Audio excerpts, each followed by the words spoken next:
Hello दोस्तों, स्वागत है आपका YouTube channel electronics for UP.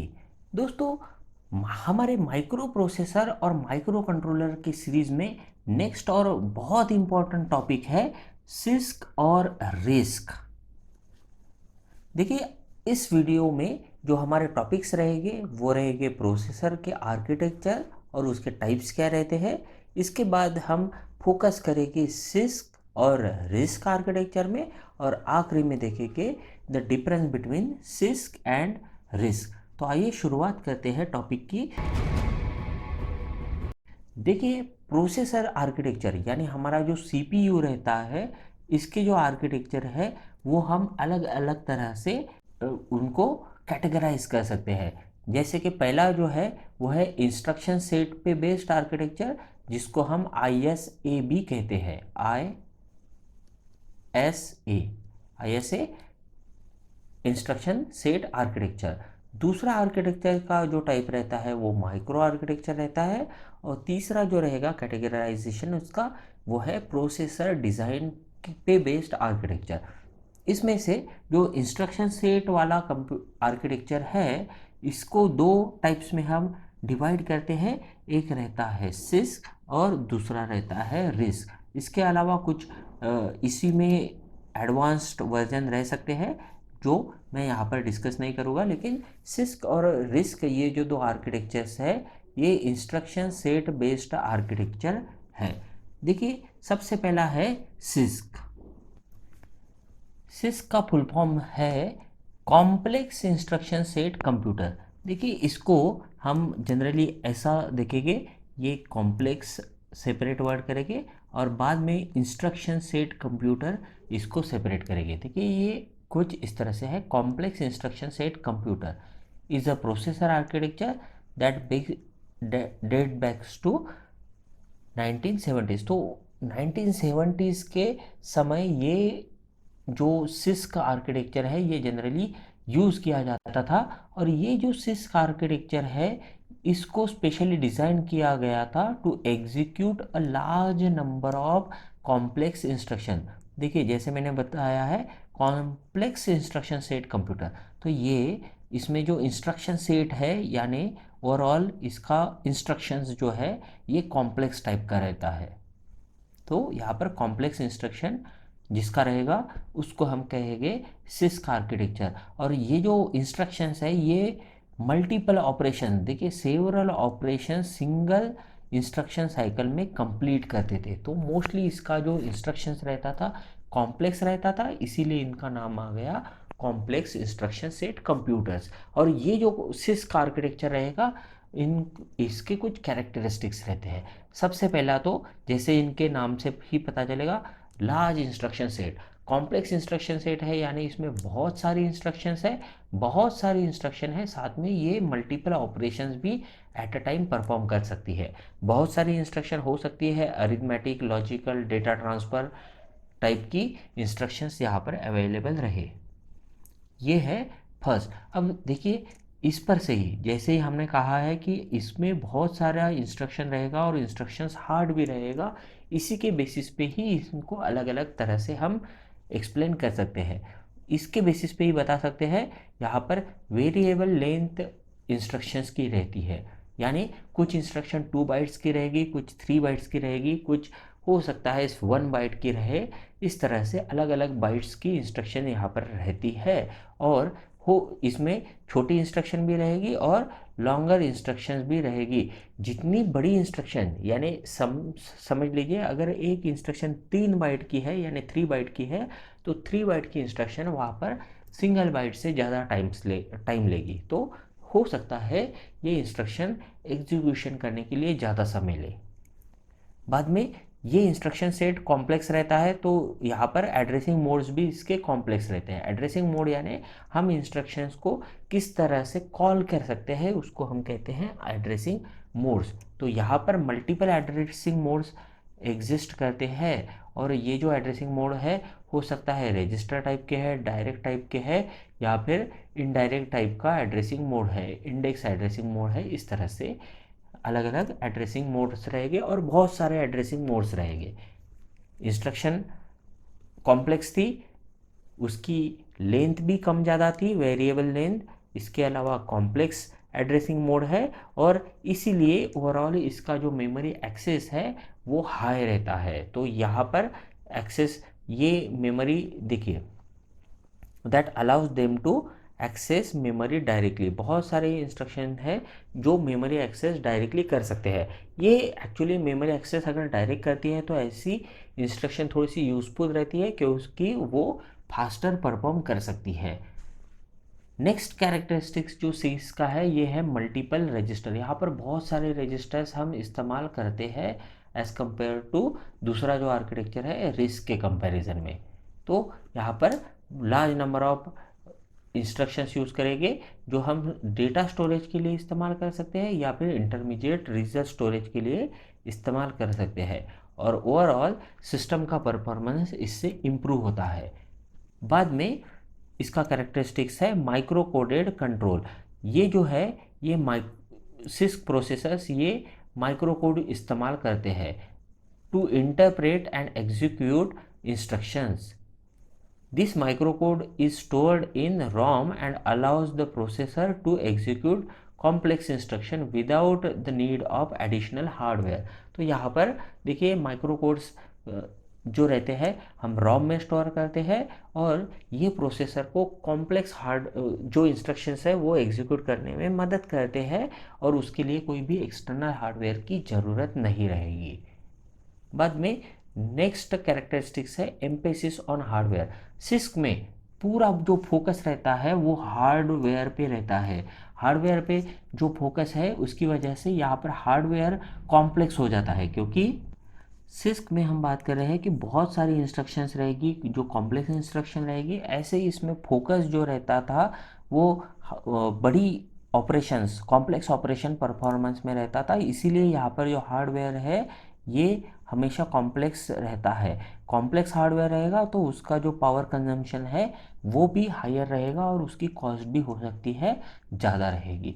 ये जो रिस्क आर्किटेक्चर है इसके जो एग्जाम्पल्स है वो है बाई86 फैमिली ऑफ इंटेल, बाद में मोटोरोला के माइक्रो प्रोसेसर और डीईसी वैक्स हाइड जो माइक्रो प्रोसेसर का ये सभी सिस्क के एग्जाम्पल है। इसमें सभी में इंस्ट्रक्शंस जो थी उस पर फोकस था और ये सभी आर्किटेक्चर जो है ये हार्डर थे।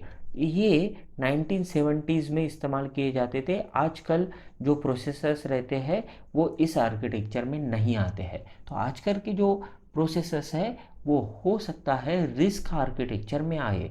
देखिए रिस्क आर्किटेक्चर जैसे प्रीवियसली था कॉम्प्लेक्स इंस्ट्रक्शन सेट कंप्यूटर, तो यहाँ पर रिस्क का जो फुल फॉर्म हो जाता है वो हो जाता है reduced instruction set computer.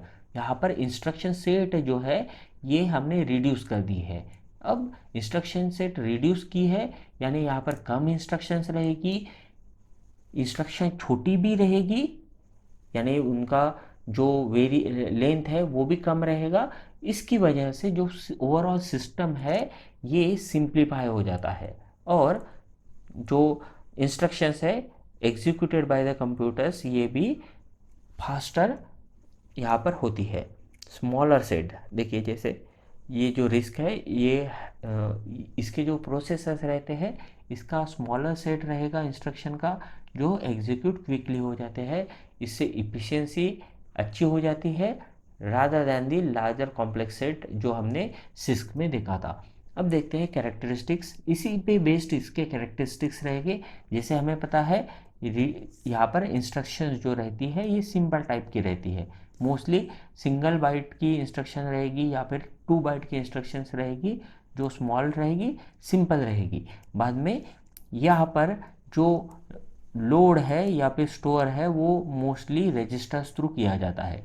Data is only move between the memory and registers. अगर मेमोरी और रजिस्टर्स में डेटा मूव होता है तो ये विद इन प्रोसेसर होता है, इसीलिए फास्टर भी होता है। ओवरऑल सिस्टम का परफॉर्मेंस इससे इंक्रीज होता है। बाद में सिस्क आर्किटेक्चर जो है उसमें एक खास बात यूज़ की जाती है जिसे कहते हैं pipelining. Risk processor typically use pipelining. Pipelining क्या है तो a technique where multiple instructions are executed simultaneously. तो बहुत सारे इंस्ट्रक्शन यहाँ पर अलग अलग स्टेजेस में साइमल्टेनियसली हम एग्जीक्यूट कर सकते हैं। यही खास बात है रिस्क आर्किटेक्चर की, जो कि सिंपल भी है और फास्ट भी है। इसीलिए ओवरऑल इफिशिएंसी और स्पीड ऑफ द प्रोसेसर जो रहता है ये हायर रहता है। और यहाँ पर फिक्स लेंथ ऑफ इंस्ट्रक्शंस रहेगी, मोस्टली 1 बाइट, जैसे मैंने प्रीवियसली कहा है। सिस्क में यही इंस्ट्रक्शंस वेरिएबल लेंथ की रहती थी। यहाँ पर रिस्क में ये इंस्ट्रक्शन फिक्स रहती है, तो executions are simple and faster. This allows for better pipelining and improved performance. अब बात करते हैं नेक्स्ट टाइप के नेक्स्ट कैरेक्टरिस्टिक की, यह है रजिस्टर आर्किटेक्चर। यहाँ पर देखिए सिस्क में भी हम कुछ रजिस्टर्स यूज़ करते हैं, कम नहीं लेकिन थोड़े से कम एज़ कम्पेयर टू सिस्क। और यहाँ पर जो प्रोसेसर्स रहेंगे फिर से डेटा होल्डिंग का काम करेंगे और टेम्पररी रिजर्व स्टोरेज का काम करेंगे। This reduces the need of access memory frequently which can be slower than the accessing registers. तो इसीलिए यहाँ पर फास्टर कम्युनिकेशन हो सकता है। बाद में रिड्यूस्ड मेमोरी एक्सेस, यहाँ पर फिर से RISC processor reduce the amount of memory access required by storing frequently used in instruction in a cache। Cache memory में इंस्टॉल करने से अच्छा है, यहाँ पर जो मेमोरी का एक्सेस है वही यहाँ पर रिड्यूस हो जाता है। उसकी वजह से फिर से ये जो प्रोसेसर है ये फास्ट एक्सेस डेटा को कर सकते हैं डायरेक्टली रैम में से। बाद में जैसे कि नाम से ही है रिड्यूस इंस्ट्रक्शन सेट कंप्यूटर, तो यहाँ पर कंट्रोल फ्लो वाली जो इंस्ट्रक्शंस है ये भी कम रहती है। जिनको कंट्रोल इंस्ट्रक्शंस कौन सी है ये पता नहीं, उनको बता दो जो हम ओवरऑल हमारे प्रोग्राम को शिफ्टिंग का यानी लूप में लगाने का या फिर जंप एक इंस्ट्रक्शन कुछ प्रोग्राम को स्किप करने का जो ऑप्शन हम इस्तेमाल करते हैं उसको कहते हैं कंट्रोल इंस्ट्रक्शन। तो ये ऐसी कंट्रोल इंस्ट्रक्शंस जो रिस्क में है वो कम रहती है एज कंपेयर टू सिस्क। अब देखते हैं एग्जांपल्स ऑफ रिस्क आर्किटेक्चर। तो ये बहुत फेमस टाइप के आर्किटेक्चर्स है प्रोसेसर के, आर्म प्रोसेसर, मिप्स प्रोसेसर और पावर पीसी प्रोसेसर। ये एग्जांपल्स हैं रिस्क के। अब बात करते हैं आखिरी पॉइंट की, जो है difference between six and risk. देखिए इंस्ट्रक्शन सेट, जैसे प्रीवियसली बोला है कि यहाँ पर इंस्ट्रक्शन सेट बड़ा रहेगा, लार्ज रहेगा, और साथ में ये जो इंस्ट्रक्शंस है ये मल्टीपल ऑपरेशंस परफॉर्म कर सकती है। रिस्क के केस में इंस्ट्रक्शन स्मॉल रहती है और ये सिंगल ऑपरेशन परफॉर्म करती है। देखिए यहाँ पर एक प्रॉब्लम भी होता है कि सिंगल ऑपरेशंस अगर परफॉर्म होती है तो ऐसे केस में ये जो प्रोग्राम है वो लेंदी हो सकता है, सिस्क में प्रोग्राम हो सकता है छोटा हो जाए। यहाँ पर इंस्ट्रक्शन लेंथ देखिए, सिस्क में वेरिएबल इंस्ट्रक्शन लेंथ रहती है, रिस्क में फिक्स इंस्ट्रक्शन लेंथ रहती है। यहाँ पर एड्रेसिंग मोड्स जो है सिस्क में ये मल्टीपल कॉम्प्लेक्स एड्रेसिंग मोड्स रहते हैं यहाँ, और रिस्क में फ्यूअर एड्रेसिंग मोड्स रहते हैं। रजिस्टर्स की बात करते हैं तो मोर देन 16 रजिस्टर सिस्क में रहेंगे और रिस्क में रजिस्टर्स कम रहते हैं, से 8 to 16। इंस्ट्रक्शन एग्जीक्यूशन, देखिए सिस्क में जो पूरा फोकस था ये था हार्डवेयर बेस्ड एग्जीक्यूशन पे, इसीलिए हार्डवेयर कॉम्प्लेक्स होता था। और यहाँ पर सिस्क में जो एम्फेसिस है वो सॉफ्टवेयर पे रहता है यानी प्रोग्रामिंग पे रहता है, इसीलिए इसका जो हार्डवेयर है वो इजी रहता है। परफॉर्मेंस की बात करते हैं तो यहाँ पर slower instruction executor caution but can perform complex operation in a single instruction cycle. देखिए एग्जांपल की बात करते हैं, यहाँ पर हो सकता है एडिशन, सब्ट्रैक्शन, मल्टीप्लिकेशन, डिवीजन के लिए अलग अलग इंस्ट्रक्शन रहे। रिस्क के केस में इंस्ट्रक्शंस कम रहती है तो हो सकता है यहाँ पर सिर्फ एडिशन और सब्ट्रैक्शन के इंस्ट्रक्शन रहे। फिर मल्टीप्लिकेशन ऑपरेशन अगर परफॉर्म करना है तो मुझे मल्टीपल टाइम्स एडिशन करनी पड़ेगी। तो यहाँ पर देखिए प्रोग्राम इंस्ट्रक्शंस कम होने के कारण यहाँ पर क्या हो जाएगा, मल्टीपल टाइम्स हमें ये प्रोग्राम करना पड़ेगा। इंस्ट्रक्शन फास्ट एग्जीक्यूट होगी बट ओवरऑल प्रोग्राम कॉम्प्लेक्स और बड़ा हो सकता है रिस्क के केस में अगर इंस्ट्रक्शन अवेलेबल नहीं है तो। पावर कंजम्पशन की बात करते हैं तो यहाँ पर पूरा फोकस हार्डवेयर पे रहता है, इसीलिए पावर कंजम्पशन हायर रहेगा एज कंपेयर टू रिस्क जहाँ पर ये लोअर रहता है। अब सबसे इम्पॉर्टेंट टॉपिक की ये रिस्क आर्किटेक्चर और सिस्क आर्किटेक्चर हम कहाँ पर इस्तेमाल करें? तो देखिए, सिस्क आर्किटेक्चर है ये कॉम्प्लेक्स डेटा प्रोसेसिंग में और मैनिपुलेशन में हम इस्तेमाल करते हैं। फॉर एग्जांपल इमेज प्रोसेसिंग के लिए, वीडियो इनकोडिंग के लिए और साइंटिफिक कंप्यूटिंग में हम सिस्क यानी complex instruction set computer use करेंगे। वेर एज हम रिड्यूस इंस्ट्रक्शन सेट, जो हमारी ऐसी सिस्टम जहाँ पर हमें परफॉर्मेंस हाई चाहिए और इफ़िशियंसी भी हाई चाहिए, ऐसे एम्बेडेड सिस्टम के केस में हम रिस्क यूज़ करते हैं। तो ये हो गया एप्लीकेशन। तो इस तरह से हमने सिस्क और रिस्क को डिटेल में देखा, बाद में उसका यहाँ पर डिफरेंस भी देखा। दोस्तों, अगर आपको ये वीडियो अच्छा लगा तो लाइक कीजिए और अपने दोस्तों के साथ शेयर कीजिए। अगर कुछ प्रॉब्लम है तो आप नीचे कमेंट कर सकते हैं।